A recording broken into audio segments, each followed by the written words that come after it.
Yes, and the bedpost was his own. The bed was his own, the room was his own. Best and happiest of all, the time before him was his own, to make amends in. I will live in the past, the present and the future, Scrooge repeated as he scrambled out of bed.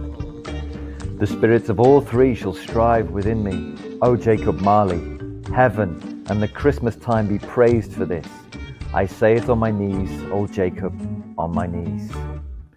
He was so fluttered and so glowing with his good intentions that his broken voice was scarcely answer to his call.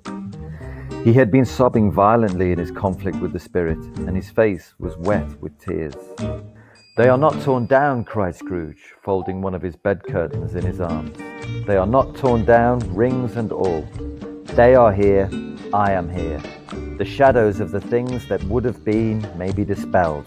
They will be, I know they will. I don't know what to do, cried Scrooge, laughing and crying in the same breath, and making a perfect Laocoon of himself with his stocking. I'm as light as a feather, I'm as happy as an angel, I'm as merry as a schoolboy, I'm as giddy as a drunken man. A Merry Christmas to everybody, a Happy New Year to all the world. Hello here, whoop, hello.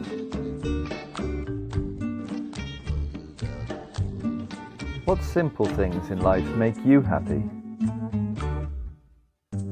Why do you think this is? Why are holidays like Christmas and New Year so important to some people?